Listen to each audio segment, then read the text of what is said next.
हमारी जो रामायण थी डेट वाज सीरीज। पापा जी को इससे पहले कई बार ऑफर हुए कि आप फिल्म बनाइए। पापा जी ने रिफ्यूज किया कि 3 घंटे में रामायण में कैसे बताऊं, Ramayan is not a story.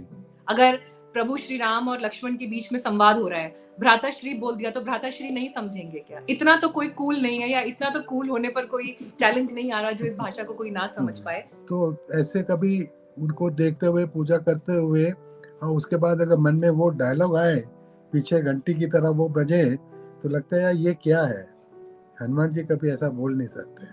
अभी जैसे हमने रामायण बनाई थी तो पापा जी ने सबसे पहले सारी फैमिली को बुला के कहा था कि देखो ये चांस मिला ही और मेरी लाइफ टाइम की एम्बिशन है, तो ये मैं पैसों के लिए नहीं बनाऊंगा। राम जी की एक मेरी सेवा है देश के लिए, राम जी के लिए, वो मैं उसी के लिए बना रहा हूँ। हमें पैसे मिले नहीं मिले, हमारा घर बिक जाए, जो भी हो जाए। प्रभु श्री राम के किरदार या उनके जीवन को आप पर्दे पर उतारने वाले हैं, तो ये बहुत बड़ी जिम्मेदारी हो जाती है, बहुत बड़ी रिस्पॉन्सिबिलिटी, शायद जिसके आगे आपके बॉक्स ऑफिस कलेक्शन, फिल्म की पॉपुलैरिटी, या जो आजकल चलता है ना 300 करोड़ क्लब, 500 करोड़ क्लब, शायद ये बातें बहुत पीछे छूट जाती है।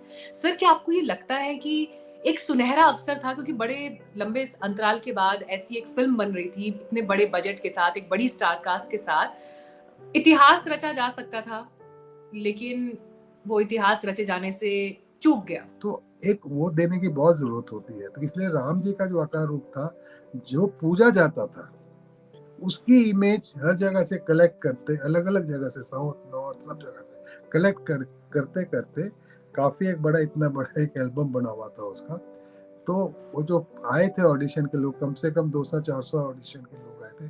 3 महीने तो राम को ऑडिशन चली, और वो देखते 3 देखते महीने उसे, हाँ, Arun Govil was the best we found, क्योंकि उनका जो एक आकार, जो रूप है पूरा, हाइट, बॉडी, फेस जो था, उनकी बॉडी लैंग्वेज, उनका चलना, तो उसमें वो बहुत ही अच्छी तरह फिट हो गए। तो पापा जी बाहर निकल के बोले, मेरे को मरना है, सीता को ऐसे बताओ जिनकी इतनी पूजा होती, प्रभु की, मतलब लक्ष्मी का रूप माना जाता है, पूजा इतनी होती है। मेरा सब्सक्रिप्शन खत्म हुआ है जी का, उसी के लिए वेट कर रहा हूँ। सर, आपका भी सब्सक्रिप्शन खत्म हो जाता है क्या? वो होता है 1 साल में, पता ही नहीं चला खत्म हो गया, साल कहाँ चले गया। नहीं, मतलब मोती सागर जी का भी सब्सक्रिप्शन खत्म हो सकता है, ये तो बिल्कुल कॉमन वर्ल्ड प्रॉब्लम। सर वो किया ही नहीं मैंने, मेरी वाइफ करती रहती है सारा ये सब, वो भूल गई करना। नमस्कार। आज इस ब्रॉडकास्ट में, इस कार्यक्रम में, इस वीडियो में मेरे साथ एक बहुत ही खास हस्ती मौजूद है। आप मोदी सागर जी को स्क्रीन पर देख रहे हैं सागर पिक्चर्स से। वैसे तो बहुत से परिचय हो सकते हैं जो इस वक्त मैं दूंगी, लेकिन मैं एक बहुत ही निजी अनुभव के साथ शुरू करूंगी। हम बच्चे होते थे और दूरदर्शन पर जब रामायण प्रसारित होता था, ठीक से शब्द पढ़ने भी नहीं आते थे फ्लुएंटली, शायद निर्देशक शब्द का मतलब नहीं पता था, सह निर्देशक का मतलब नहीं पता था, लेकिन हम जोड़ जोड़ के शब्दों को पढ़ते थे। रामानंद सागर, मोती सागर, प्रेम सागर। और जब उन शब्दों को पढ़ते थे तो हमें ये नहीं पता होता था कि ये लोग कौन है, इन्होंने एग्जैक्टली क्या किया है, लेकिन हम रामायण को देख रहे थे, और उस रामायण के जरिए हम प्रभु श्री राम को जी रहे थे। और बचपन से ही जो आपके जीवन में कुछ बीज बो दिए जाते हैं, और उन्हीं के सहारे फिर आगे आपकी अंडरस्टैंडिंग से लेकर आपकी समझ जो है विकसित होती है। तो रामायण का मेरी पीढ़ी के लोगों के जीवन में, मुझसे पहले की पीढ़ी और आने वाले पीढ़ी के जीवन में वो स्थान है। और इसीलिए जब फिल्म आदि पुरुष को लेकर इतनी चर्चाएं हो रही हैं, जहां पर राम के किरदार से लेकर फिल्म को कैसे दिखाया गया, फिल्म के संवादों पर बड़ी चर्चा हो रही है, तो मुझे ऐसा लगा कि एक बड़ी लकीर खींचने के लिए उस व्यक्ति से बात करनी चाहिए जिसने रामायण को अपने सामने साकार होते हुए अपने पिताजी की लीडरशिप में देखा था। रामानंद सागर जी के बेटे मोती सागर जी हमारे साथ हैं। आप फिल्म मेकर हैं, निर्माता, निर्देशक, और 1971 फिल्म आपको याद होगी, मनोज वाजपेयी जी की फिल्म थी, और इस फिल्म के लिए राष्ट्रीय पुरस्कार भी आपने प्राप्त किया। और हालांकि ये फिल्म मेरी पसंदीदा फिल्मों में से एक है, उसके बारे में आगे बात करेंगे, लेकिन आज बात पहले शुरू होगी आदि पुरुष और रामायण से। तो मोती सागर जी, सबसे पहले तो बहुत बहुत स्वागत है आपका न्यूज बीट्स पर। आप कैसे हैं सर? स्वस्थ, प्रसन्न? ठीक है, जय श्री राम। ठीक है, प्रभु की दया, बड़ी ठीक है, तबीयत ठीक है, everything is okay, working till now. अभी तक काम कर रहे हैं। आदि पुरुष देखी सर आपने? टाइम मिला पिक्चर तो नहीं देखी, बट उसके रिव्यू पढ़ता रहा हूँ, उनके ट्विटर पे भी, और काफी अलग अलग ब्लॉग्स पे रिव्यू जो आए हैं सारे देखे हैं। सुना है सारा। अभी पिक्चर जो देखो, ऑडियंस को डिसाइड करने दो पिक्चर के बारे में, मेरा तो ये होता है। एक फिल्म बनाई है, हाँ उसमें कुछ चीज़ें थी जिसके लिए मैंने जो मुझे लगा कि नहीं, ये उनको थोड़ा केयरफुल होना चाहिए था, उन्हें ज़रा उसमें मर्यादा रखनी चाहिए थी। खास करके जो डायलॉग थे, खास करके हनुमान जी के डायलॉग। अभी हनुमान जी को तो इतनी पूज्यता से देखा जाता है, सब श्रद्धालु उनके, आप हर मंदिर के बाहर देखेंगे तो ऐसे कभी उनको देखते हुए, पूजा करते हुए, और उसके बाद अगर मन में वो डायलॉग आए, पीछे घंटी की तरह वो बजे, तो लगता है यार ये क्या है। हनुमान जी कभी ऐसा बोल नहीं सकते। तो वही एक चीज़ मुझे लगी जिसमें ज़रा मर्यादा उनको रखनी चाहिए थी। लेकिन आज मैं खुश हूँ कि उन्होंने एक स्टेटमेंट दी है। मोस्ट प्रॉब्ली वो डायलॉग शायद चेंज कर रहे हैं। तो I am very happy for, मैं बहुत खुश हूँ उस मामले में। सर, आदि पुरुष जब रिलीज हुई और उसके रिलीज होने, हालांकि जब पहली बार टीजर आया था, ट्रेलर आया, तो उस समय भी लोगों की आपत्तियां थी, अपने अपने मन में अपनी तरह के सवाल भी थे। लेकिन जब हम संवादों की बात कर रहे हैं, मैं अगर रामायण से भी तुलना करूं, जहां पर हमें अरुण गोविल जी जो प्रभु श्री राम का किरदार निभा रहे हैं, मैं एक्चुअली अभी आपके पिताजी का एक इंटरव्यू पुराना सुन रही थी, और हाँ जी। रामानंद सागर जी ने उस इंटरव्यू में ये कहा कि प्रभु श्री राम कैसे मुस्कुराएंगे, उनके मुस्कुराने का तरीका कैसा होगा, हमने इसी में कम से कम 10-15 दिन 20 दिन ले लिए कि वो सही। बड़ी मुस्कान होगी, वो हल्की मुस्कान होगी, उस मुस्कान से क्या एक्सप्रेशन आएगा। मेरे रोंगटे खड़े हो गए जिस समय मैंने ये इंटरव्यू देखा, और जब मैं वो बात ऑब्जर्व कर रही थी, किसी का मुस्कुराना किसी के लिए कितना इंपॉर्टेंट हो सकता है और उस पर कितना ध्यान दिया गया, ये उस दौर की बात है। तो आज जब हम पर्दे पर चाहे हनुमान जी के किरदार को दिखा रहे हैं, श्री राम को दिखा रहे हैं, माता सीता को दिखा रहे हैं, आपको ये लगता है कि आपके पिताजी ने जब रामायण बनाई, उनके लिए वो शायद सिर्फ एक एक सीरियल का निर्माण नहीं था, it was much more than that, it was beyond that.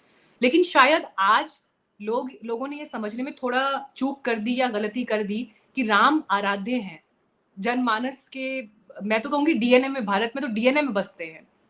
तो क्या दर्शक उनके इस उग्र स्वरूप को, या ऐसी भाषा जो शोभा नहीं देती, उस भाषा को दर्शक मंजूर कर लेंगे, स्वीकार कर लेंगे? मैंने फिल्म तो नहीं देखी, जो पढ़ा है सारा सुना है। एक बेंचमार्क जो कहते हैं, वो हमारी टीम ने बना के रखा था जब हमने रामायण बनाई। जो ये प्रभु के कैरेक्टर है, राम, सीता, लक्ष्मण, हनुमान जी, और इवन रावण, रावण का भी देखा जाए जी बिल्कुल। तो उनके पीछे बहुत ही मेहनत की टीम ने, पिताजी ने, सब बैठे रहे, चर्चा करते रहे। जैसे आपने कहा उसकी स्माइल कैसे होनी चाहिए, तो एक स्माइल जो राम की थी, वो कितनी बातें कह जाती थी। उनको डायलॉग कहने की जरूरत नहीं पड़ती थी, एक जगह जहाँ उनकी सिर्फ उतनी स्माइल होती थी। लगता था कि जैसे भगवान खुद चल के आ रहे हैं जहाँ भी हैं।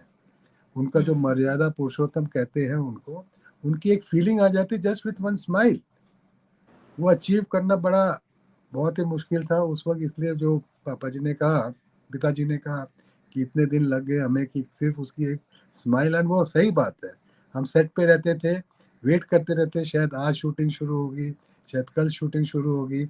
मैं, मेरा ब्रदर आनंद, हम लोग वेट करते रहते थे कि अच्छा, लेकिन नहीं, पापा जी का ये था कि नहीं, पहले ये सब करेक्टर को मैं सही सही उनकी बॉडी लैंग्वेज ठीक करूं, उनके जो संवाद कहने हैं उन्हें कैसे कहा जाए, किस टोन पे कहा जाए, टोन कितनी, कहाँ तक आप जा सकते हैं, कहाँ तक आपको नहीं जानी चाहिए, ये सब। और वो रावण को भी उसी वो एक फ्रेम में रखा उन्होंने, वो टोन के, ना ज़्यादा ऊपर ना ज़्यादा नीचे।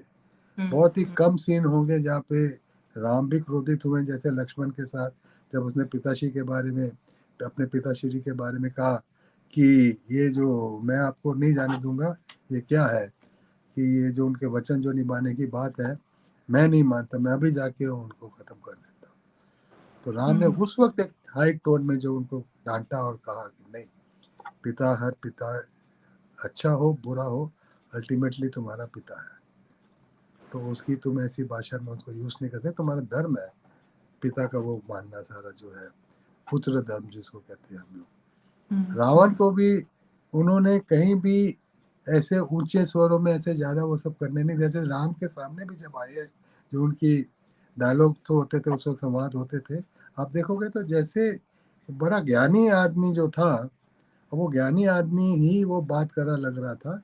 इसलिए तो जब अंत में जब वो सीरियल, जब रावण की जो मृत्यु होती है, तो ये राम जी उसको कहते हैं कि जाओ भाई, ये बहुत बड़े ब्राह्मण है, इनसे कुछ शिक्षा लो। तो वो सारी अंडरस्टैंडिंग रखनी, तो उस हिसाब से उस करेक्टर को थ्रू आउट फिल्म में संभाल के रखना, उनकी बॉडी लैंग्वेज, उनके संवाद कहने के तरीके, सब वो सब रखा। जो एक बात आज आज क्या हो गया कि आज वो है क्या, आज की आज कॉमर्स भी इतना बड़ा हो गया, इतनी बड़ी फिल्म बनी है उनकी, इतने सारे खर्चा किया है, तो मैं उनको भी कहीं किसी को कुछ दोष नहीं दे सकता। तो उन्होंने वो भी सोचना पड़ता उन्हें कि भाई हमारी आज की ऑडियंस के लिए हम। सर मैं इसी पॉइंट को थोड़ा सा और एलैबोरेट हाँ, करना चाहती हूँ। दो हाँ, बातें हैं, एक तो ये कि रामायण धारावाहिक ने बेंचमार्क इतना हाई सेट किया है विद रिस्पेक्ट टू कंटेंट। मैं प्रोडक्शन वैल्यू पर नहीं जा रही हूँ, जो हम ये कहते हैं ना कि आज आधुनिक तकनीक है, आप क्या से क्या पिक्चराइज कर सकते हैं, वीएफएक्स की टेक्नोलॉजी और बाकी सब चीजें। लेकिन उस दौर में भी रामायण ने अपने कंटेंट से, अपने संगीत से, अपने भाव से, जो भाव वो दर्शकों के मन पर छोड़ती है, एक बहुत हाई बेंचमार्क सेट किया है। सबके लिए वहां तक पहुंच पाना संभव नहीं है। लेकिन अगर कोविड के दौर में भी जब रामायण दोबारा टेलीकास्ट होती है और 3 से 4 पीढ़ियां साथ बैठकर उसे देखती हैं, टीआरपी के रिकॉर्ड्स टूट जाते हैं, तो फिर हम ये कैसे कह सकते हैं कि वो रामायण जो रामानंद सागर जी ने 80 और 90 के दशक में जो लोगों ने देखी, वो आज प्रासंगिक नहीं है। अगर 4 पीढ़ी आज देख रही है तो वो आज भी प्रासंगिक है। इसलिए फिल्म मेकर्स का, चाहे वो आदि पुरुष हो या के मेकर्स हो या कोई भी और लोग हो, जो ये कह रहे हैं कि हमें आज के दर्शकों के हिसाब से बनाना था। मुझे ये कंफ्यूजन है कि आज के दर्शक मतलब क्या है, कि अगर उनके सामने थोड़ी सी संस्कृताइज्ड हिंदी आएगी तो क्या वो उसको नहीं समझेंगे? अगर प्रभु श्री राम और लक्ष्मण के बीच में संवाद हो रहा है, भ्राताश्री बोल दिया तो भ्राताश्री नहीं समझेंगे क्या? इतना तो कोई कूल नहीं है, या इतना तो कूल होने पर कोई चैलेंज नहीं आ रहा जो इस भाषा को कोई ना समझ पाए। तो फिर ये कहना कि नहीं, यूथ ओरिएंटेड फिल्म बनानी थी, बच्चे भी उसको देखे वैसी बनानी थी, उसके लिए ये डायलॉग्स दे देना कि तेरे बुआ का बगीचा है क्या जो तू यहाँ घूमने आ गया, या जो भी वो है लंका लगेगी टाइप की जो जो डायलॉग्स हैं उसमें, ये दलील कुछ गले नहीं उतरती है। सही बात है, आप जो कह रहे हैं सही बात है।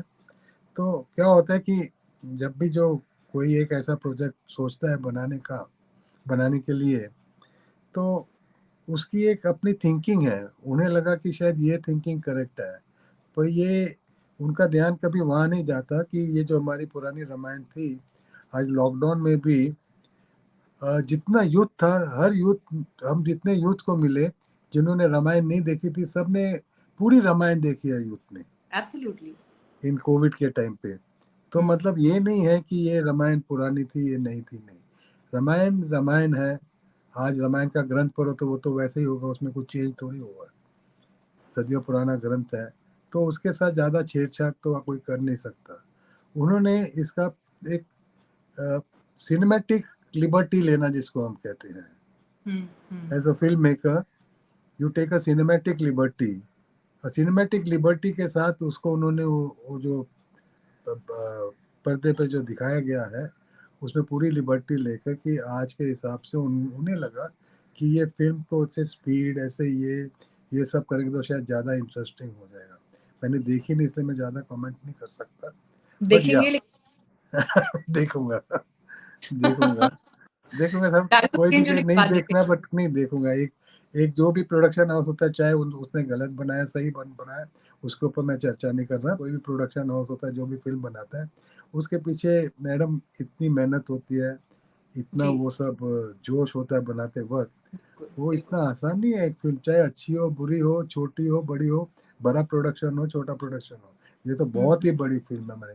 तो उसके पीछे कितनी मेहनत कितना सब जाता है, तो ये कोई ऐसे ही नहीं करता कुछ। उनको सिनेमैटिक उनको वैल्यू का लगा होगा कि आज के ज़माने में इस टाइप के सिनेमैटिक वैल्यू अच्छी लगी होगी, वो उनका सोच था उनकी उस वक्त की, जो उन्होंने जब ये बनाई सारी। तो I will not blame anybody for that कि आपने ऐसा वैसे किया सर कि पता हाँ, है आपको उसका ये रिजल्ट जो क्रेडिट। आया है, वो रिजल्ट ये आया है कि उसको जी, कंपैरिजन करने लगे। हालांकि सर मैं मैं आपको आज भी बताती फिर हूँ एक जो। बात कहता हूँ, जी, कि हमारी जो रामायण थी डेट वाज सीरीज। पापा जी को इससे पहले कई बार ऑफर हुए कि आप फिल्म बनाइए, पापा जी ने रिफ्यूज किया कि 3 घंटे में रामायण में कैसे बताऊं, Ramayan is not a story, it's an अच्छा, एपिक उन्होंने विच मना हैज टू कर बी दिया कि लर्न। 3 हाँ, घंटे की फिल्म, 3 घंटे में उन्होंने कैसे मना मैं कर दिया रामायण फिल्म। कैसे बताऊं, मना कर दिया। बड़े बड़े लोगों ने मतलब कहा पापा जी आप क्यों नहीं रामायण बनाते, बोले मैं रामायण पिक्चर नहीं बना सकता। तो जब ये दूरदर्शन में जब आया, हमारे टीवी आया, तब चांस मिला। तो देखिए रामायण वॉज अ सीरीज जिसमें मतलब पूरा हमें मौका था कि वो एपिक का एक एक शब्द, एक एक डायलॉग, उसके ऊपर सारा अच्छी तरह मेहनत करके एक एक सीन लिखने से पहले 35 रामायण पढ़ी जाती थी। उसमें से कहाँ कुछ अच्छा है सिवाय तुलसी के, और भी किसने कुछ अच्छा लिखा है, उसमें से कुछ लिया जाता था। वो सीरीज में पॉसिबल था। 3 घंटे की फिल्म और ये सीरीज को कंपेयर करना इज नॉट फेयर। 3 घंटे की पिक्चर में वो क्या दिखा सकता है, वो यही सोचा कि मैं 3 घंटे ऑडियंस को कैसे पकड़ के रखूं उस सिनेमा हॉल में।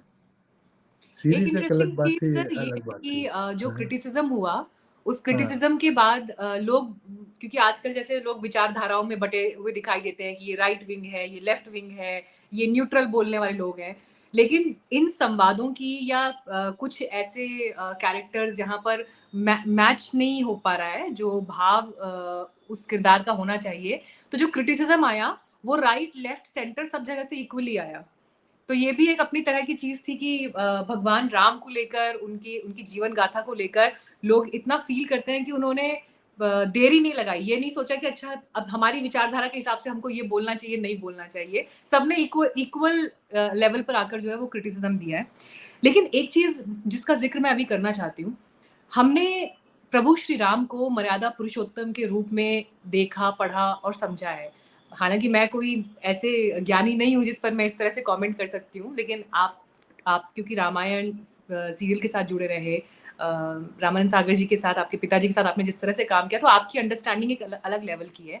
जो अलग अलग ग्रंथ बताते हैं, हम प्रभु श्री राम को उनके मर्यादा पुरुषोत्तम वाले रूप के लिए, उनकी सौम्यता के लिए, एक करुणा के भाव के लिए, और अ, उग्र स्वभाव उसमें बहुत माइन्यूट है उनके उनके उस पूरे कैरेक्टराइजेशन में। तो मैंने कहा लेकिन भी यहाँ, आपको। जी, और यहाँ पर जब हम इस फिल्म का ट्रेलर देखते हैं या जो लोग फिल्म देखकर आ रहे हैं, वो ये कह रहे हैं कि हमने प्रभु श्री राम की एक अलग ही छवि यहाँ पर देखी है। तो अब सवाल ये है कि जो फ़िल्म मेकर फ़िल्म बना रहा है, जहाँ तक बात क्रिएटिव लिबर्टी की आती है, तो क्या प्रभु श्री राम के किरदार में भी ये एक्सपेरिमेंट्स किए जा सकते हैं कि हम उनके उग्र स्वरूप को ज़ाहिर करेंगे, या हम उनके कैरेक्टर के इस पार्ट को ज़्यादा एक्सप्लोर करना चाहेंगे? क्या क्रिएटिव लिबर्टी के दायरे में ये बात ठीक है?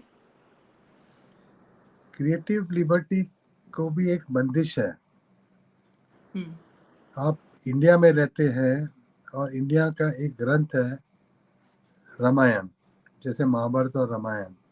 अब उसमें आप क्रिएटिव लिबर्टी किस हद तक जा सकते हैं वो आपको समझना चाहिए हमेशा। उसमें आप कल आप कुछ ऐसी बातें कह दें रामायण को, कुछ एक्चुअल बैड वर्ड्स यूज करना शुरू कर दो उसके जुबान से, तो क्या होगा, लोग पत्थर मारेंगे, जला देंगे थिएटर, ऐसे ही होगा ना।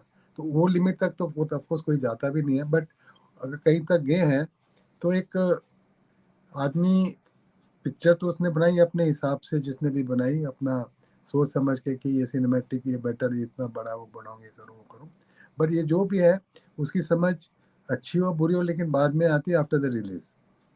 उन्होंने ये तो नहीं सोचा होगा कि इतना बड़ा क्रिटिसिज्म आ जाएगा, सब आ जाएगा। हुँ, हुँ, तारीफ भी हो हुँ, रही थी रिलीज होने से पहले, कुछ पॉलिटिकल पार्टीज तारीफ कर रहे थे। ऐसा भी नहीं है कि पिक्चर जरूर देखो, क्योंकि रामायण के ऊपर थी। अब पिक्चर रिलीज होने के बाद उसका जो रिएक्शन हुआ, दैट्स बिकॉज ये एपिक को लोग, जो हमारी पब्लिक है, जो हमारी हिंदुस्तान के श्रद्धालु है, जो भी हैं, वो उसको कुछ और तरीके से, उन करेक्टर को कुछ और तरीके से नहीं एक्सेप्ट कर सकते। राम को मैं, अभी राम के जो ड्रेसेस वगैरह और ये सारे जो किए गए सारे, तो बहुत जनों ने बोला कि आप ऐसे ड्रेसेस कहाँ से आपने आपको ये आया विचारधारा आई। तो एक्चुअल फैक्ट ये है कि कई मंदिर में गए, कई जगह, हर जगह गए जहाँ जहाँ राम की पूजा होती है, और बड़े बड़े मंदिर में, और वहाँ देखा कि किस तरीके के ड्रेस होते थे, क्या कलर यूज़ होता सारा। तो वहाँ से हमने फॉलो किया। हालाँकि पूना के एक बहुत बड़े हिस्टोरियन थी और उन्होंने पापा जी को कहा भी भाई उस वक़्त तो अपना टॉपलेस होते थे सीता वगैरह, सारे ऐसे ब्लाउज नहीं होते थे, आदिवासी टाइप के ड्रेस थे, आप वैसे बताओ सीता को। तो पापा जी बाहर निकल के बोले मेरे को मरना है, सीता को ऐसे बताओ। जिनकी इतनी पूजा होती, प्रभु की जी। मतलब लक्ष्मी का रूप माना जाता है, पूजा इतनी होती है। तो ये जो पॉइंट है ना कि मैं कैसे बताऊं, ये इतना वो समझ जो होती है, वो एक समझ जो थी पापा जी की, because he had read so much of ये किताब है रिलीजन सारा, वो सब किया हुआ था।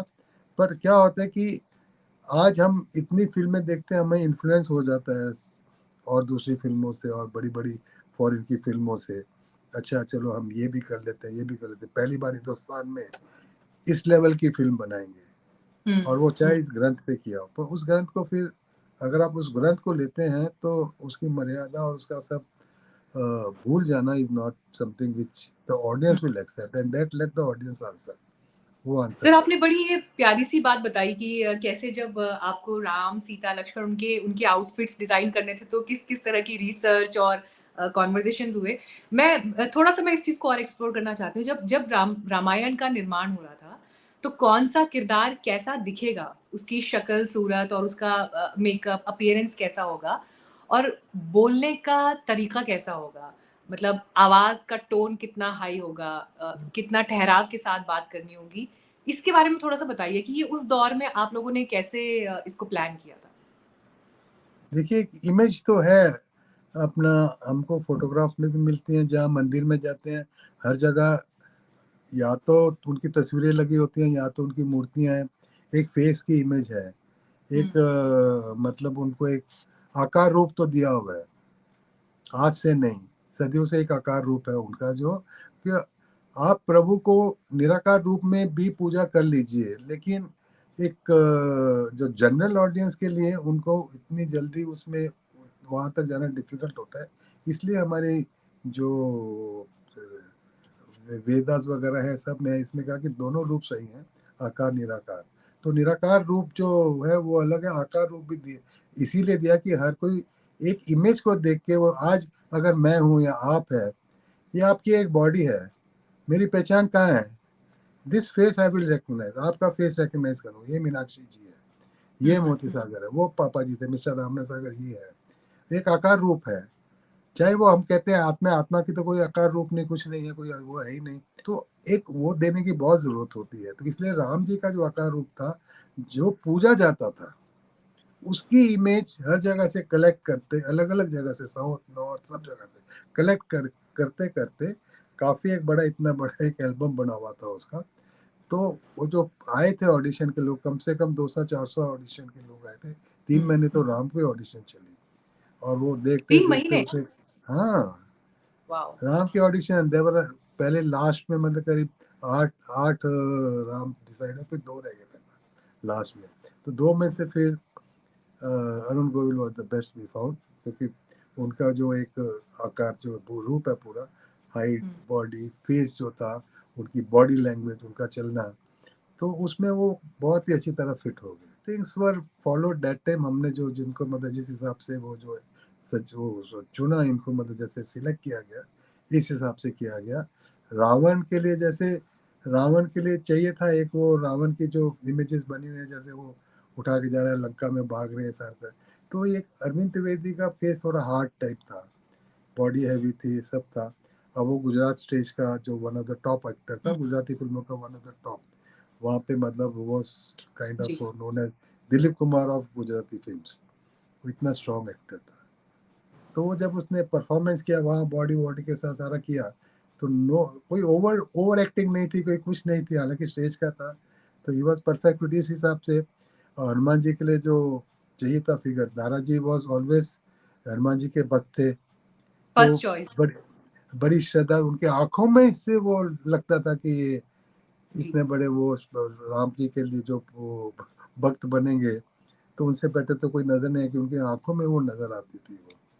तो इस टाइप से सारे वो मतलब हमारे एक्टर चुने गए, और सबसे टचवुड तो वो फिर आज भी लोग जो है हमारी प्रजा है उन्हीं कैरेक्टर को राम मानती है, उन्हीं कैरेक्टर को सीता मानती है, उन्हीं कैरेक्टर चाहे उनकी अच्छा, पर्सनल जब लाइफ जो भी हो। अरुण गोविल जी आए आपके पास, जब उनका ऑडिशन हुआ, वो सेलेक्ट हो गए श्री राम के किरदार के लिए, तो ऑब्वियसली उनसे पहले उनका बात करने का सलीका कुछ और होगा, वॉइस टोन से लेकर जो एक तरीका जिस भी अंदाज से हम बात करते हैं, या दीपिका चिखलिया जी आई तो उनका बोलने का तरीका अलग रहा होगा। वो तो काफी यंग थी मेरे ख्याल से उस वक्त जब उनको कास्ट किया गया इस रोल के लिए। तो सागर साहब जी का क्या ब्रीफ था इन एक्टर्स को कि आपको ऐसे बोलना है, या कोई इनको पहले ट्रेनिंग दी गई थी या प्रैक्टिस कराई गई थी? देखिए हर कैरेक्टर को प्रैक्टिस कराई गई, खास करके सीता जी को भी प्रैक्टिस कराई गई, बिकॉज शी वॉज, वो गुजराती थी, उन्होंने काफ़ी, उनका एक्सपीरियंस नहीं था यहाँ, तो उनका जो फेस था उसमें दिव्यता थी, जो उनके फेस से ही दिव्यता थी। तो कभी कभी क्या होता है, आधी आपकी सक्सेस हो जाती है with what the face can speak, how the face looks. Acting में भी ऐसा होता है, तो उनमें इतनी दिव्यता थी, तो उनको तो फिर ऑफ कोर्स बिगनिंग से ही उनके ऊपर पापा जी और वो सारी पूरी टीम फिर वो लेके बैठते थे, एक एक सीन, चलो रिहर्सल करो, ये करो, वो करो, वो सब कर करके भी बाद में तो वो सारे माहिर हो गए सारे अपने आप, उनको कुछ कहने की जरूरत ही नहीं है कि कुछ करो, ये करो, they knew what to do, it was all set हो गया था पूरा उनका। एक चीज जो मैंने महसूस की रामायण के बाद भी, जैसे ये सभी जो एक्टर्स थे उन्होंने फिर आगे कुछ ना कुछ और काम लिए होंगे, लेकिन जो एक छवि सबके मन में अंकित थी उनके प्रति, उस छवि से बाहर निकल पाना संभव नहीं हो पाया। और मैं इस बात को अक्सर कई लोगों के सामने कहती हूँ, क्योंकि पर्सनली मैंने अरुण गोविल जी का, दीपिका जी का इंटरव्यू भी किया है। तो मैंने एक चीज महसूस की कि उन्होंने उस जिम्मेदारी को ताउम्र निभाया, कि हमने क्योंकि पर्दे पर इस किरदार को जिया है, और ये सिर्फ एक किरदार नहीं है इस देश के लिए, इस देश के लोगों के लिए। तो उन्होंने उसके बाद भी उस रिस्पॉन्सिबिलिटी को अपने कंधों पर लेकर वो सारा जीवन आगे चले हैं। तो ये वो डेडिकेशन और कमिटमेंट है, वो श्री राम के किरदार या उनके जीवन को आप पर्दे पर उतारने वाले हैं, तो ये बहुत बड़ी जिम्मेदारी हो जाती है, बहुत बड़ी रिस्पॉन्सिबिलिटी, शायद जिसके आगे आपके बॉक्स ऑफिस कलेक्शन, फिल्म की पॉपुलैरिटी, या जो आजकल चलता है ना 300 करोड़ क्लब, 500 करोड़ क्लब, शायद ये बातें बहुत पीछे छूट जाती हैं। सर, क्या आपको ये लगता है कि एक सुनहरा अवसर था, क्योंकि बड़े लंबे अंतराल के बाद ऐसी एक फिल्म बन रही थी, इतने बड़े बजट के साथ, एक बड़ी स्टार कास्ट के साथ, इतिहास रचा जा सकता था, लेकिन वो इतिहास रचे जाने से चूक गया। Do you think so? इसके ऊपर कमेंट तो नहीं करना चाहिए, क्योंकि जस्ट वेट एंड देखना चाहिए ऑडियंस कैसा रिएक्शन करती है, कैसे चलती है फिल्म। अगर ऑडियंस देखती है और मे बी उनका ये एक्सपेरिमेंट जो किया सक्सेसफुल हो आगे जाकर, अच्छा हो बुरा हो, I am not saying anything, you never know that. आप सर ये मानते हैं कि आज के जो नए दौर के फिल्म मेकर्स हैं, अगर आप किसी पौराणिक किरदार को उठा रहे हैं, या आप किसी पौराणिक कहानी पर कोई कहानी कहने वाले हैं, फिल्म बनाने वाले हैं, कोई ऐसा मैसेज जो आप उनको देना चाहते हैं कि इन बातों का ख्याल रखें, खासकर जिन जिन किरदारों से और जिनके जीवन से ये देश अलग तरह से जुड़ता है, चाहे अगर कृष्ण जी के ऊपर कोई फिल्म बनती है, या प्रभु श्री राम पर फिल्म बनी, ऐसे कई और कैरेक्टर्स हो सकते हैं जिनके ऊपर बने थे। 100%, 100%। देखिए अभी जैसे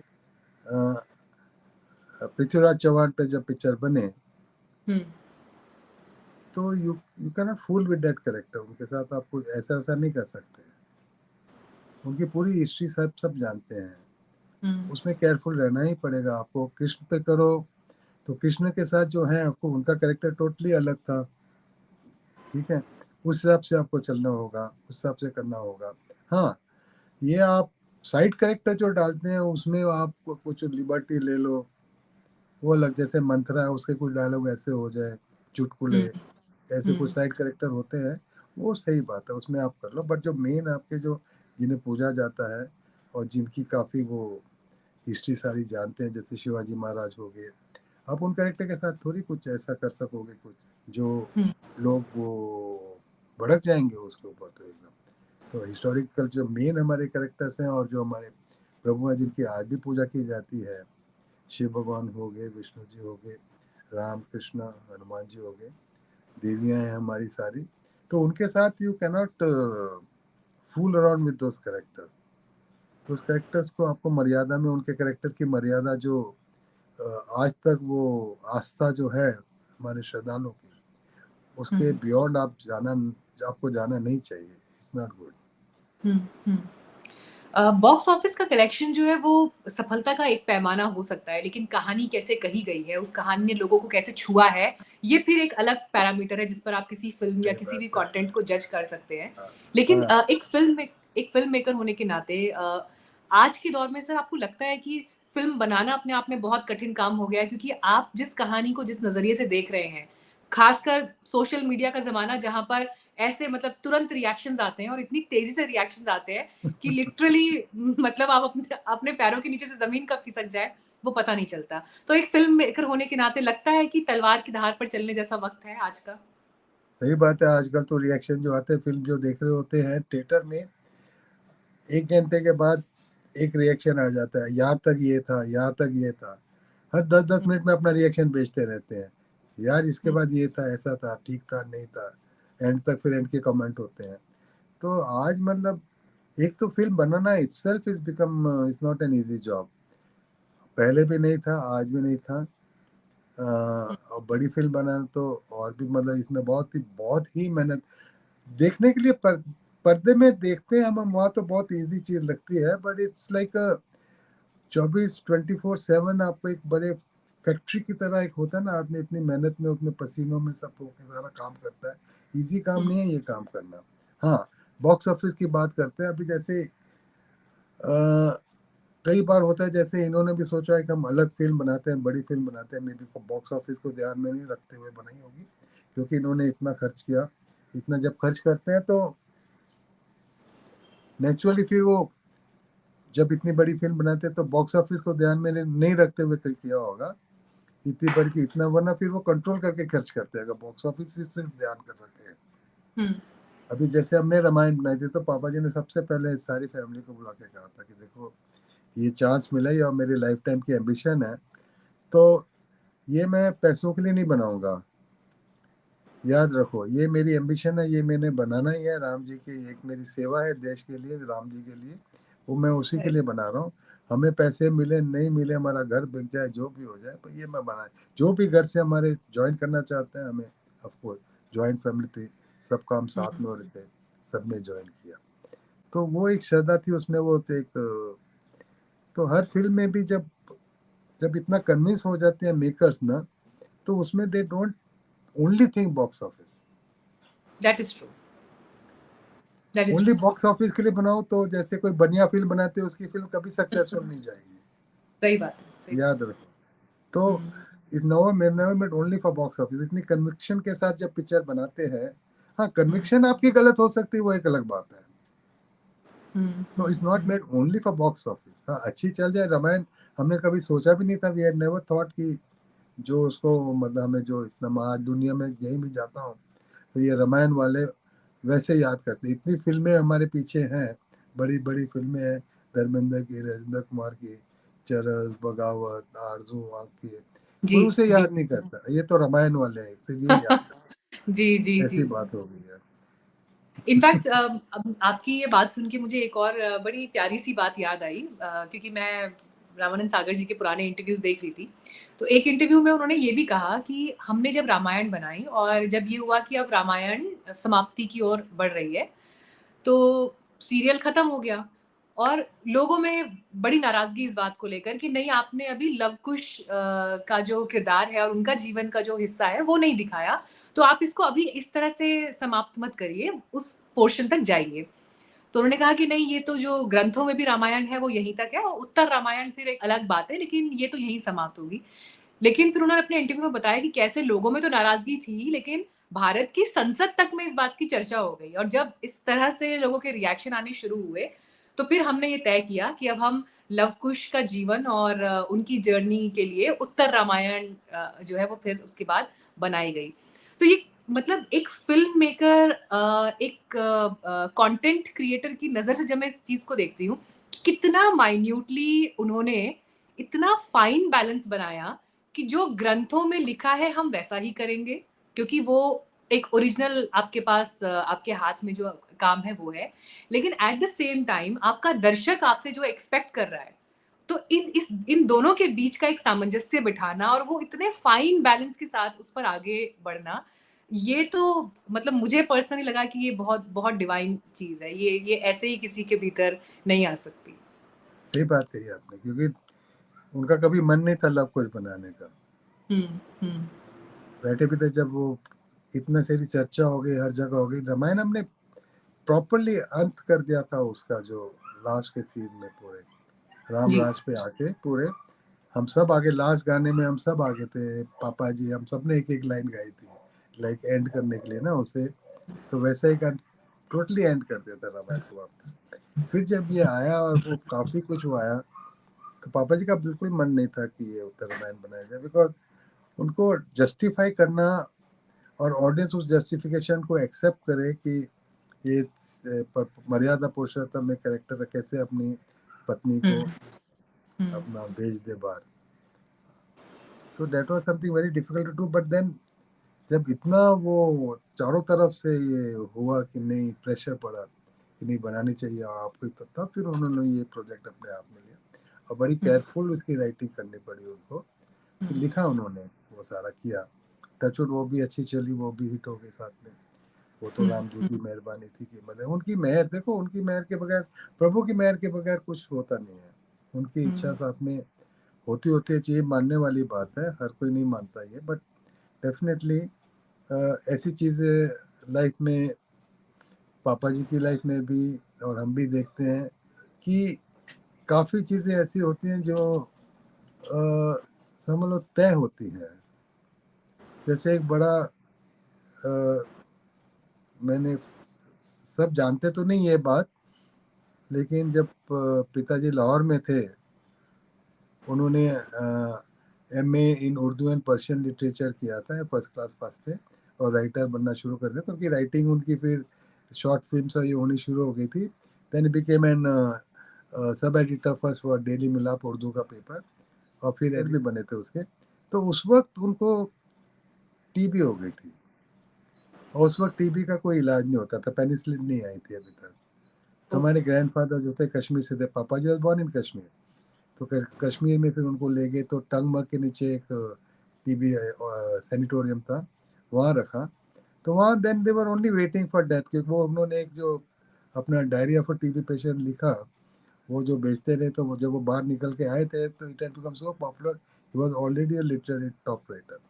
तो उस वक्त तो मेरे ग्रैंडफादर एक पंडित को ले आए, एक बार फेस रीडिंग करते थे, काशीनाथ उनका नाम था।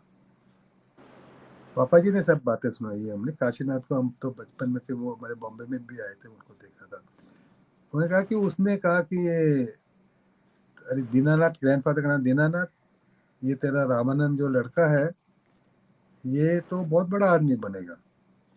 पापा जी अंदर से ऐसे, ये तो हर कोई ऐसे ही कहता है, मरने वाले को क्या है, चलो ठीक है, कम से कम शांति तो रहे, शांति रहे उसे। क्या ये तो पानी के किनारे रहेगा, इसकी एक गाड़ी का एक्सीडेंट मैं देख रहा हूँ, 5 आदमी होंगे और गाड़ी गिरती है खाई में, नदियाँ खाली है, लेकिन सब बच जाएंगे और बड़ी गाड़ी होगी।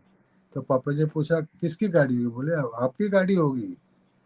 पापा जी बड़े हंसे, मेरी गाड़ी होगी, यहाँ साइकिल तक नहीं है और मरने की तैयारी है, बोले मेरी गाड़ी होगी। क्या बात उसमें है। काफी चीजें, और काफी ये एक्चुअल काफी चीजें बताई, और कहा कि आपके लाइफ के अंत में आप एक ऐसा धार्मिक काम करके जाओगे कि सारी दुनिया आपको याद करेगी, याद रखना मेरी बात। ये तो सच्ची साबित हुई फैक्ट फिर बात। फैक्ट हुआ कि जब पापा जी मेहमान पिक्चर बना रहे थे, बरसात लिखने के बाद राज कपूर की बहुत सक्सेस हुई, तो उसकी लोकेशन के लिए तो जा रहे थे पंचगनी, तो रास्ते में गाड़ी बड़ी थी, उन्हीं की थी, और गिरी नीचे खाई में। 5 आदमी थे उनमें, असिस्टेंट, कैमरामैन और ये सारे, सबके सब बचे। अब इसे क्या कह सकते हैं आप, ऐसी बातें होती है, ऐसा नहीं कि नहीं होती है। ऑफ कोर्स मैं डिवाइन। मानता नहीं एस्ट्रोलॉजी में, to be very frank, even now, क्योंकि उसके जी। भरोसे वो एक आपको लाठी की तरह आप चल रहे हैं। हो सकता है कि उसने कोई थोड़ी सी गलती होगी तो आपकी लाठी बीच में टूट गई, आप वहीं गिर गए, आगे भी जाना था तो वो भी आपका रुक गया। तो I don't believe in all this thing. तो तो ये भी मतलब एक जो बात हुई रामायण बनाने की, और पापा ने कभी कितने हम बच्चों ने भी कभी नहीं सोचा था कि ऐसी इतनी पॉपुलर होगी, क्योंकि जब पापा ने रामायण बनाई तो हमारे फिल्म के प्रोड्यूसर पापा जी को नीचे देखने लगे, क्योंकि वो लगे ये छोटा काम क्यों कर रहा है आदमी, इतनी बड़ी बड़ी हाँ, फिल्में बनाने वाला इतना छोटा काम क्यों कर रहा है। हमारे सारे के ऐसा लगा नटराज, उन्हें। हाँ हाँ, नटराज स्टूडियो में हमारे 5 प्रोड्यूसर, एक फैक्ट था ये कि इतना बड़ा हाँ। प्रोड्यूसर, इतना बड़ा डायरेक्टर, ये एक छोटा काम क्यों करने जा रहा है इतना, क्या हो गया सागर को। सब अरे सागर तो क्या कर रहा है, इतने छोटे पर्दे का काम कर रहा है यार, तू फिल्में बना, इतनी तेरी फिल्में देख तूने क्या क्या बनाया, ऐसी बात करने लगे सब। ऑफकोर्स जब सीरियल लगा बना तो फिर बड़े बड़े प्रोड्यूसर्स में आ गए, but that made a change for TV industry and everything. तो ये बातें सारी है, काफी लोग जानते नहीं है, पर वो बनी वहां पे समझो एक समझो एक जैसे ऑर्डर था पापा जी को कि ये बनाना है मैंने, अब वो बनाया उन्होंने। और टचवुड सब ने उतनी ही श्रद्धा मेहनत से काम की, उसका ही ये जो आज भी जो अच्छी चल रही सब हो रहा है, सारा उतना जो नाम हमें पूरी फैमिली को मिला है, रामायण से मिला है, ये तो राम जी की मेहरबानी है। और क्या, मैं तो यही कहूंगा, हमेशा कहूंगा जय श्री राम, जय श्री राम। जय श्री राम। सर, एक आपने अभी एक लाइन बोली थी थोड़ी देर पहले, जब मैं आपकी आपकी बात सुन रही थी, कि जब रामायण समाप्त हुआ, कि जिस दिन शूटिंग का आखिरी दिन था और आखिरी चीज अब पिक्चराइज हो रही है, तो आप सब लोगों ने भी एक एक लाइन का पार्टिसिपेशन उसमें गीत के रूप में किया। फिर उसके बाद क्या हुआ, जब ये हो गया कि अब पैकअप हो गया है, पैकअप के बाद की फीलिंग क्या थी, जब ये हुआ कि अब कल शूट पे नहीं जाना है, या परसों शूट पे नहीं जाना है, या 4 दिन बाद शूट पे नहीं जाना है, now officially Ramayan is finished, या उसकी उसकी शूटिंग पूरी हो चुकी है, what was that feeling after that? देखिए 2 साल तक वो उमर गांव जो स्टूडियो था वो हमारा घर बन चुका था, हम रहते भी वहीं थे, सब कुछ था, फैमिली हमारी वीकेंड्स को आ जाती थी हमें मिलने वहाँ पे, और शूटिंग जी। 24 घंटे मतलब हमारी चलती रहती थी, शूटिंग नॉन स्टॉप, वही घर था। अभी जिस आदमी और हर मेंबर, छोटा बड़ा इंक्लूडिंग लाइटमैन थे, जो असिस्टेंट थे, सारे एक फैमिली मेंबर बन गए थे सारे। It was like such a big family, वहाँ पे करीब 150-200 आदमी की एक फैमिली थी। वो फैमिली सडनली जब खत्म हुआ तो लगा यार ये तो सबको मिस करेंगे। और जैसे ट्रेन का सफर खत्म होता है, ट्रेन में आदमी जाते हैं, पूरे आपके इतने सारे मित्र बन जाते हैं, यार ये चलो मिलेंगे, सब लिखेंगे, सब ये करेंगे, पर ट्रेन का सफर खत्म हुआ, घर जाते हैं, फिर इतना कुछ मिलना धीरे धीरे खत्म हो जाता है। वही होता है नॉर्मली भी, like a journey which ended of a train. सीधी बात कहो, it was very emotional, very this thing, and कोई ऐसा बड़ी पार्टी वार्टी हमने नहीं रखी रामायण खत्म होने की, कुछ भी नहीं, ऐसा कुछ भी नहीं किया। हमारे वहाँ से ब्रेक लिया वेजिटेरियन था, खाना, कोई छोटा वेकेशन या कोई छोटा ब्रेक लिया था उसके बाद? वो तो थोड़ा लिया, सबने लिया, बिकॉज दैट वाज फैमिली के लिए, फैमिली के साथ भी तो रहना था, we had to balance the life ना। टचवुड जी, वी हैड जी। वेरी अंडरस्टैंडिंग फैमिली थी हमारी, that was kind kind very kind on that. बच्चे छोटे आपको थे, लगता है कि आज के दौर में कभी रामायण दोबारा बन सकती है? हमने बनाई दो संभव? बार, हमने बनाई 2 बार, एक जी, इमेजिन के लिए बनाई, उसके बाद फिर मैंने एक जी टीवी के लिए भी बनाई, जो भी जी, टाटा जी, प्ले जी। पे आ रही है, जी टीवी पे, जो रामायण वो मेरी बनी हुई है, मेरी मीनाक्षी की, हम्म।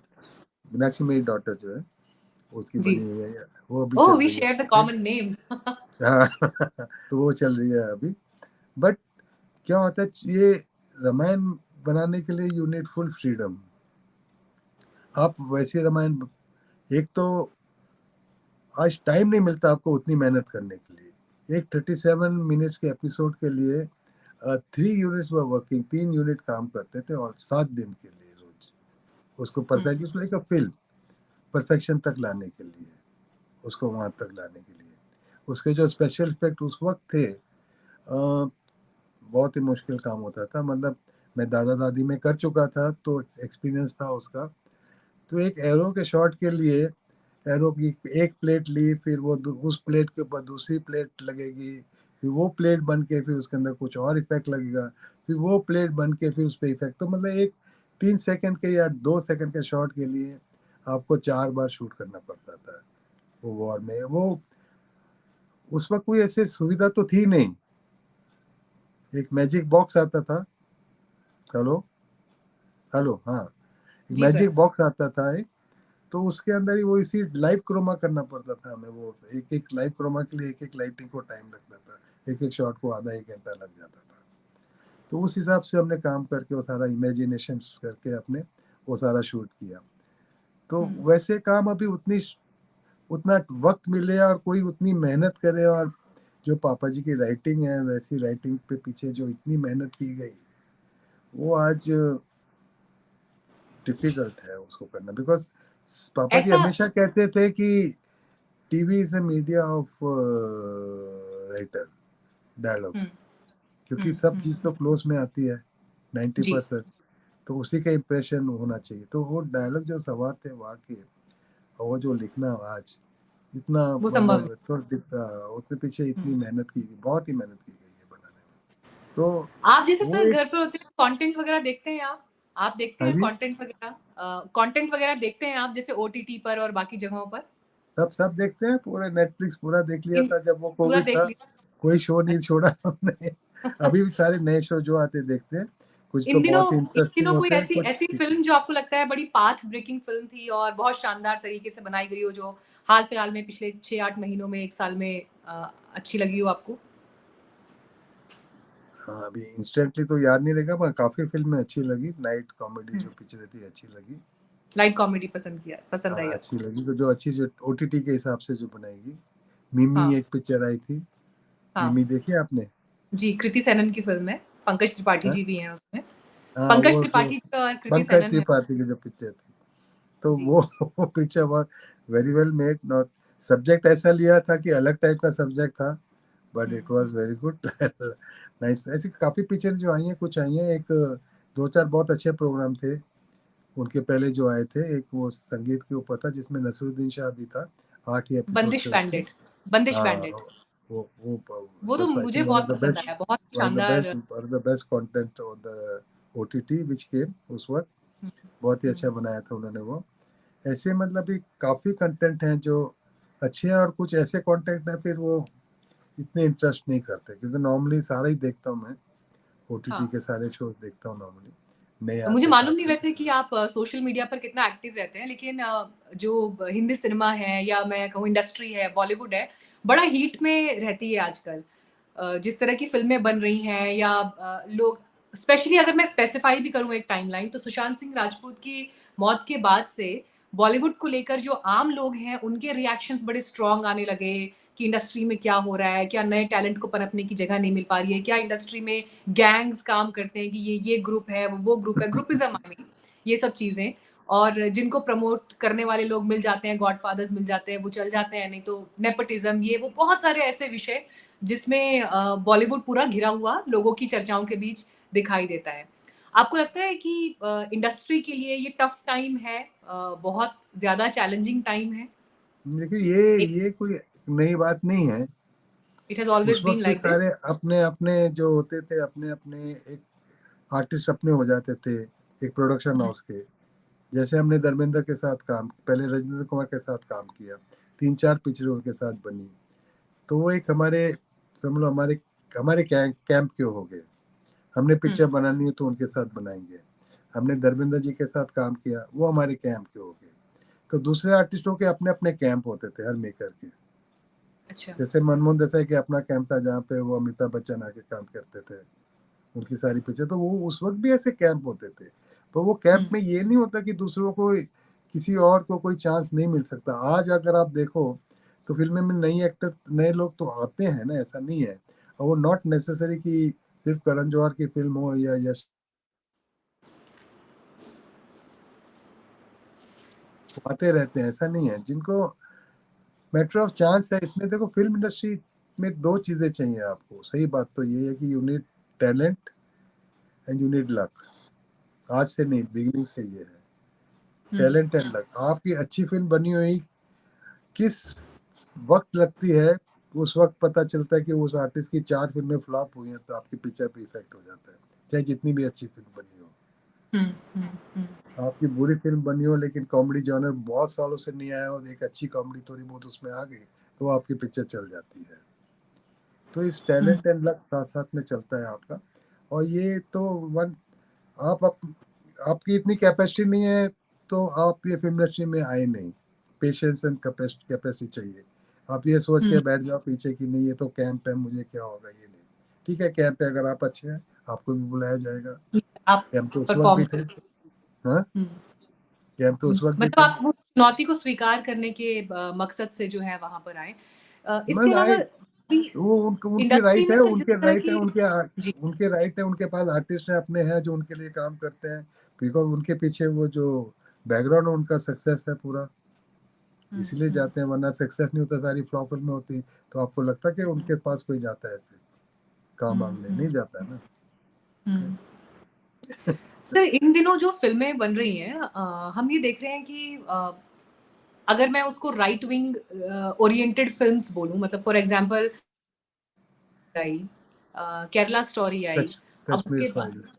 जी कश्मीर कश्मीर फाइल्स फाइल्स। आई, केरला स्टोरी आई, फिर अभी सावरकर पर फिल्म आने वाली है, इमरजेंसी को लेकर कंगना रनौत की एक फिल्म है जो आने वाली है। इसी तरह से कई और ऐसे प्रोजेक्ट्स हैं जिसको स्पेसिफिकली ये कहा जा रहा है कि 2024 के इलेक्शन से पहले इस तरह की ये फिल्में आ रही हैं, जहां पर एक नैरेटिव है, जहां पर कई लोग उस पर प्रोपेगेंडा का भी आरोप लगाते हैं कि आप उन पर्टिकुलर विषयों को पिक एंड चूज कर रहे हैं जिससे मौजूदा सरकार या आइडियोलॉजी को फायदा मिलता है।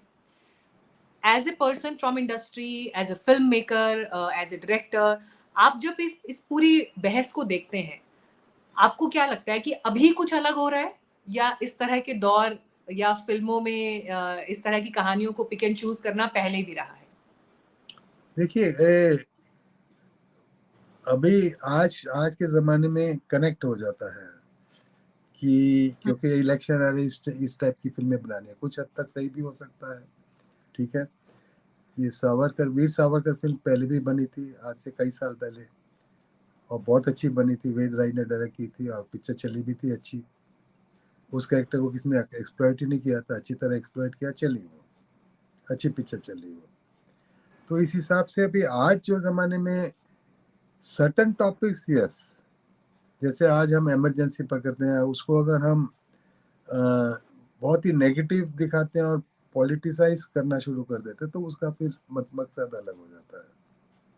पर अगर हम एज अ फिल्म बताते हैं, उसकी वो एक रियलिटी दिखाते हैं, जैसे कश्मीर फाइल्स थी, कश्मीर फाइल में जितना हुआ वो बहुत कम दिखाया जो एक्चुअल हुआ था।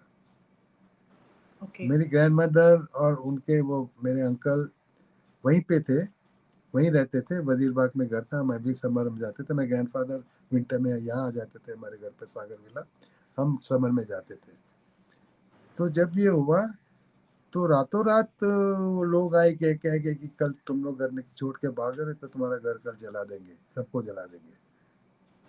कैसे वो अपनी गाड़ी, एम्बेसडर गाड़ी लेके वो वहां से निकले, और कैसे निकले, जो विधु विनोद चोपड़ा ने जो पिक्चर बनाई ना, वो विधु शिकारा। विनोद चोपड़ा इस पे मतलब उनके ग्रैंडफादर, मतलब जो वो एक्चुअल उनकी मदर की कहानी बताई ना, उनके साथ वो जो हमारे ग्रैंड मदर है, उनकी कहानी एक्चुअल फैक्ट था, वो फैक्ट हुआ था सारा, सब जम हो गए। पर वहाँ पे जो हमारे और काफ़ी रिलेटिव जो है जो रह गए वहाँ पे, और सारे हैं, क्या क्या उनके साथ हुआ कोई सोच ही नहीं सकता। उसमें तो हार्डली कुछ बताया गया, हार्डली एक लास्ट सीन के लिए लोगों ने इतना वो कहा कि अरे क्या किया, बहुत कुछ हुआ था उस वक्त। तो इट्स नॉट कि it was not the truth, it was the truth, is not a politicised film. Picture subject ऐसा हुआ कि बाद में पॉलिटिसाइज होगी तो उसका may be political party advantage तो लेगी, कोई ऐसी पिक्चर होगी, तो I don't see anything wrong with them also. That was the जो फैक्ट हुआ उस वक्त का बताया। केरला स्टोरी वो पॉप वो एक्चुअल चली है, उसकी कलेक्शन सारी ऑर्गेनिक है, उसमें कोई ब्लॉक बुकिंग नहीं की गई केरला स्टोरी में।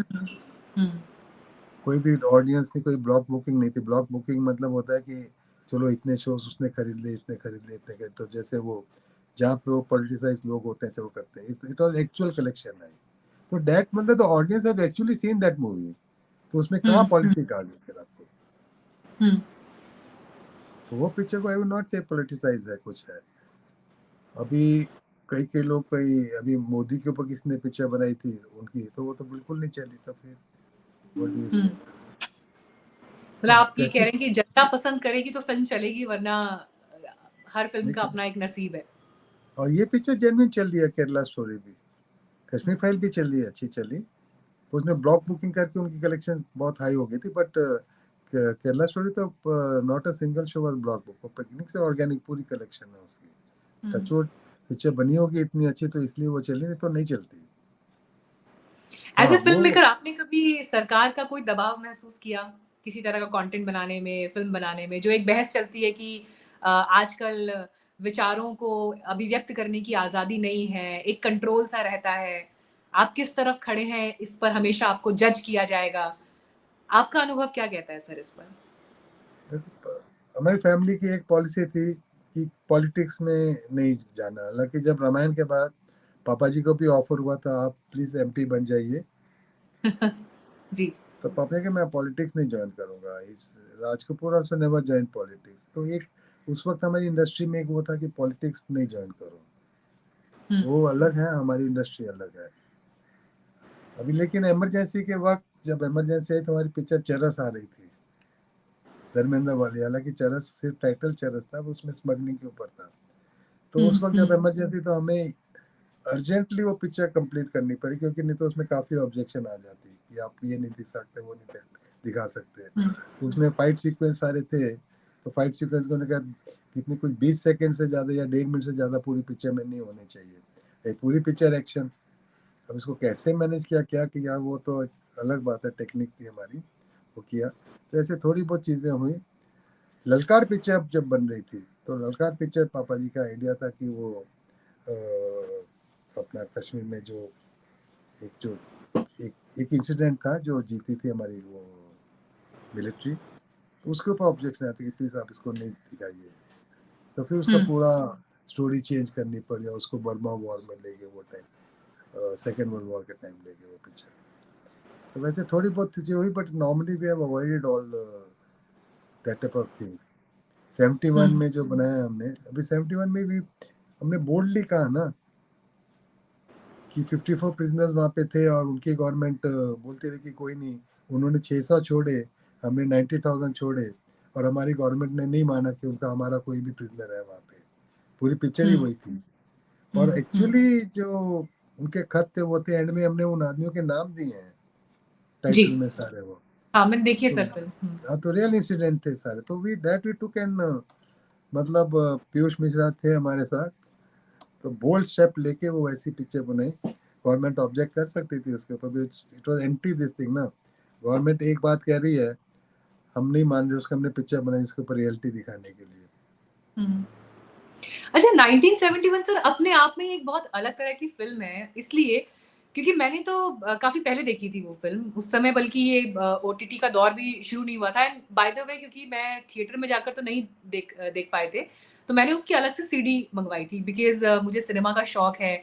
तो आप कई बार दोस्तों से बात करते हैं, वो कहते हैं ना कि ये रिकमेंडेड मूवीज़ हैं। तो 1971 का उसमें नाम था, that's how I came to know about 1971, and then फिर मैंने वो फ़िल्म देखी, सीडी ऑर्डर करके कंप्यूटर पर बैठ के मैंने वो फ़िल्म देखी। फ़िल्म देख के मतलब मुझे लगा कि ऐसा कुछ तो मैंने अभी तक देखा ही नहीं था, इस तरह से भी कहानी बनाई जा सकती है, दिखाई जा सकती है। तो मुझे बहुत पसंद आई, और मुझे इतना मालूम है कि उसके बाद जितने लोगों ने मुझसे कभी पूछा होगा, अच्छा अपनी टॉप फ़ेवरेट 10 फ़िल्म बताइए, 15 फ़िल्म्स बताइए या कौन-सी देखनी चाहिए, मैंने शायद वो उसको उसमें रिकमेंड किया होगा। तो एक ऐसी फ़िल्म जिसका प्रमोशन हुआ हो या जिसका जिस पर खर्चे किए गए हों, एक्सपेंसेस किए गए हों, इस मामले में 1971 अपवाद है। माउथ टू माउथ पब्लिसिटी से एक फ़िल्म ने एक एक रिकॉर्ड बना दिया। मेरे ख्याल से यूट्यूब पर फास्टेस्ट शायद व्यूज़ हासिल करने वाली वो फ़िल्म थी। जब मुझे लास्ट टाइम आपसे बात हुई थी, मुझे उस समय का थोड़ा-सा हल्का वो डेटा एक याद है। 53-54 करोड़ जेन्युइन वो लोग हैं जिन्होंने देखी है अभी जी। तक। तो मैं वही कह रही हूँ ना कि आज के दौर में जब हम देखते हैं कि इतने बड़े-बड़े प्रमोशनल स्टंट्स होते हैं, इतने बड़े-बड़े प्रमोशनल इवेंट्स होते हैं, ऐसे में एक फ़िल्म जो सिर्फ़ मुँह ज़ुबानी एक से दूसरे, दूसरे से तीसरे, तीसरे से चौथे तक पहुँची, और तब नहीं जब वो रिलीज़ हुई थी, उसके कई साल बाद। तो ये अपने सही आप बात। में एक अपवाद है। हाउ ये special that film was for you? Manoj Vajpayee तो ये कहते हैं ना, खुद कहते हैं कि वन ऑफ माई बेस्ट है। तो वेरी टफ फिल्म। अमृत आया था वहाँ से, अमृत सागर में सर, वो California college of arts and craft से फिल्म का कोर्स करके आया था एज अ फिल्म डायरेक्शन। उसमें he got gold medal in that, in the final degree. And Aakash छोटा मेरा था, वो म्यूजिक में बड़ा इंटरेस्ट था, उसने अपना पूरा बैकग्राउंड म्यूजिक वो सब दिया 9 महीने लग के एट द एज ऑफ 19। तो उसकी डायरेक्शन है पीयूष मिश्रा साथ में मिलके, जो करेक्ट बहुत ही which was a big help for this film because we were new in making it an independent thing. पूरी फैमिली से अलग जाके ये पिक्चर बनी थी जी, तो टोटली न्यू।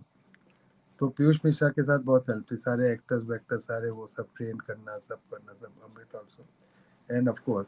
तो वो पिक्चर के एक अलग ही जुनून था सब आर्टिस्टों का भी, सब नए थे उस वक्त। कुमुद मिश्रा था, अपना दीपक दोपरियाल था, मानव कौल था, अपना रवि किशन था, ये सारे थे। ये रवि किशन ऑफ कोर्स भोजपुरी था, ये सारे टोटली नए थे सारे उस वक्त।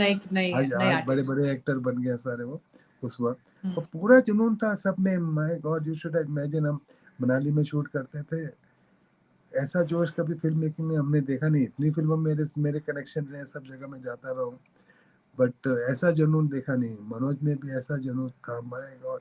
क्लाइमेक्स में तो वो जो ऊपर से नीचे आ रहा है, तो अमृत ने कहा कि please Manoj you don't do, I not let you do it, तुम नहीं करो, हम डुप्लीकेट यूज करेंगे। बोला नहीं मैं करूंगा, माना नहीं वो, उसने वो किया ऊपर से सारा। उसके बाद उसकी बॉडी पूरी नीली हो गई थी, हमारा पूरा यूनिट उसको ब्रांडी रब कर रहा है, ये कर रहा है, पूरा कर रहा है, वो सारा कर रहा है, सारा ठीक किया। और कई बार वो गाड़ी चलाते चलाते वो टर्न्स के ऊपर नीचे खाई है, 2-2 व्हील बाहर गए हैं वहां से, ऐसे ऐसे इंसिडेंट, फिर भी नहीं बोला हम करेंगे। ऐसा जुनून कोई फिल्म में मैंने देखा नहीं जैसे वो सबका था। एंड टचवुड उसका रिजल्ट भी ऐसे ही आया। इतनी नेचुरल, इतनी अच्छी फिल्म बड़ी डिफिकल्ट होती बनानी आज भी। श्याम मुझे कौशल याद है आपके बेटे अमृत सागर जी का मैं इंटरव्यू कर रही थी एक बार, तो 1971 को लेकर बड़ी लंबी बातचीत उनसे तब हुई थी और उन्होंने कहा था कि कितने दिल से उन्होंने ये फिल्म बनाई थी, लेकिन फिल्म ने थिएटर पर उस समय वैसा परफॉर्म नहीं किया शायद जैसी उम्मीदें थी। लेकिन उसके बाद जब यूट्यूब पर वो फिल्म आई तो उसने मतलब सक्सेस के बिल्कुल रिकॉर्ड तोड़ दिए, व्यूज के मामले में रिकॉर्ड तोड़ दिए। और ये एक तरह से आपके काम को वो रिकॉग्निशन था कि शायद जब 1971 बनाई थी, that film was ahead it's time, वो अपने वक्त से आगे की एक फिल्म साबित हुई उस टाइम पर। इस टाइप की पिक्चरें आज लगती तो आज तो बहुत ही तारीफ होती है, लोग समझते हैं ये सिनेमा। उस वक्त वो एक थोड़ा एंटरटेनमेंट टाइप की फिल्मों का था, लाइट फिल्मों का दौर था। जो भी रीजन होगा उसका प्रमोशन नहीं किया। स्टूडियो 18 नया नया था, पहली पिक्चर उन्होंने रिलीज की थी, whatever be the reason behind it.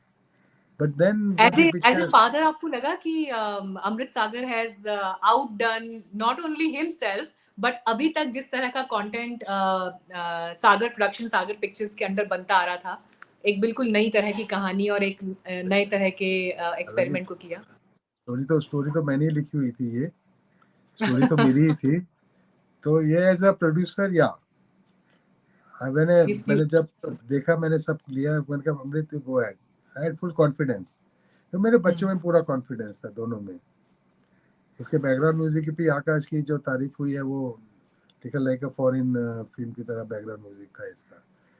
तो ये सारा जो था वो अमृत ने भी जो पिक्चर में जो फिर वो नॉन स्टॉप शूटिंग हुई है इसकी, करीब 75-80 डेज वहाँ पे, वहीं पे सब रहे हैं। -10 -15 डिग्रीज में शूट किया है, सारा किया है एक्चुअल। एंड हमारे बजट भी उतने नहीं थे उस वक्त, क्योंकि इंडिविजुअल फर्स्ट प्रोडक्शन थी मेरी भी एज अ प्रोड्यूसर ये। एंड मेरा भी वो था कि नहीं ये पिक्चर बननी ही चाहिए जैसे बन रही थी। तो I was full confident with, but वो पिक्चर वो उस वक्त नहीं चली तो थोड़ी निराशा हुई। फिर उस वक्त के नेशनल अवार्ड शिफ्ट हो गए थे, 1 साल आगे। तो मनोज का अमृत को फोन आया कि अरे अमृत तू पिक्चर भेजी? बोला नहीं यार, निराशा हो जाती है। नहीं नहीं मैंने नहीं भेजी। बोला नहीं तू भेज। बोला नहीं, बोला भेज ना, लास्ट डे आज। फटाफट फॉर्म मेरा किसी लड़के को यहाँ से हमने फ्लाइट में प्रिंट भेजा, उधर वो एंट्री कर दी।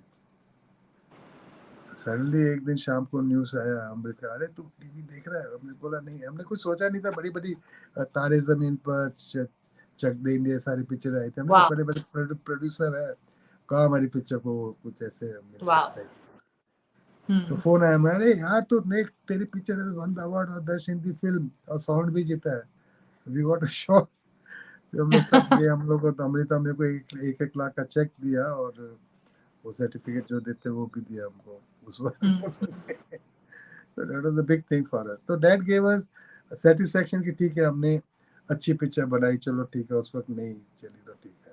और बाद में ये YouTube पे आने के बाद तो उसकी सक्सेस रेट एक अलग हो गई। God is kind, I would say that. मेहनत जो की थी वो उसका एक रिजल्ट तो मिला, अच्छा रिजल्ट मिला, लोगों तक पहुंची। तो फॉरेन से आज भी 1970 इतने वो आते हैं इसके।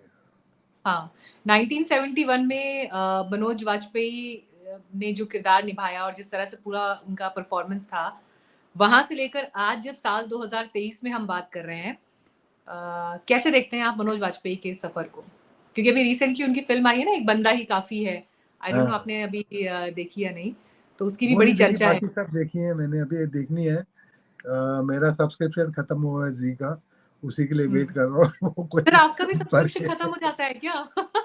वो होता है 1 साल में, पता ही नहीं चला खत्म हो गया, साल कहाँ चले गया नहीं जी मतलब का। मोती सागर जी का भी सब्सक्रिप्शन खत्म हो सकता है, ये तो बिल्कुल सर कॉमन मैंने वर्ल्ड प्रॉब्लम है। सर वो किया ही नहीं मैंने, मेरी वाइफ करती रहती है सारा ये सब, वो भूल गई करना। तो anyway, I am so happy about him. देखो ही डिजर्व अ लॉट, लॉट, मतलब in as far as performance है। आई थिंक 3 या 4 बार नेशनल अवार्ड जीत चुके हैं वो एज बेस्ट एक्टर। ठीक है, अब जाके जो पिक्चरों में तो उनका बहुत नाम हो गया था, बीच में काफी पिक्चर जो चली है as an actor, big name, fan following बहुत है।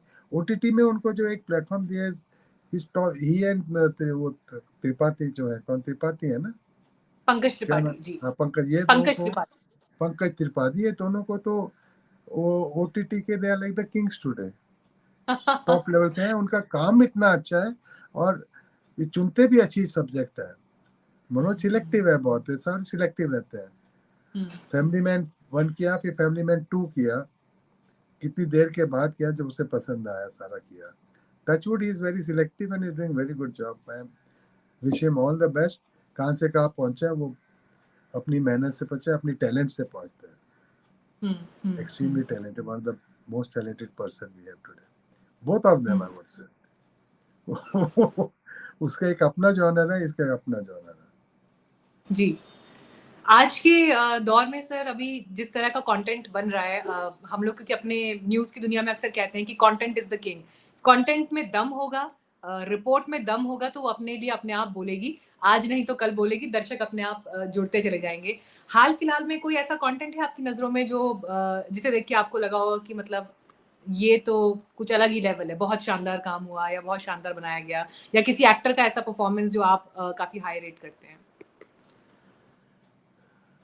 रिसेंटली तो मैंने ध्यान नहीं दिया आपके ये क्वेश्चन के ऊपर, तो वो can answer you, but yes, पिक्चरों में अभी एक जो कॉन्शियस होके पिक्चरें बन रही हैं, जो पहले था कि ठीक है जस्ट मसाला, जस्ट गाने, ये नहीं, उतना वो सब वो नहीं रहा।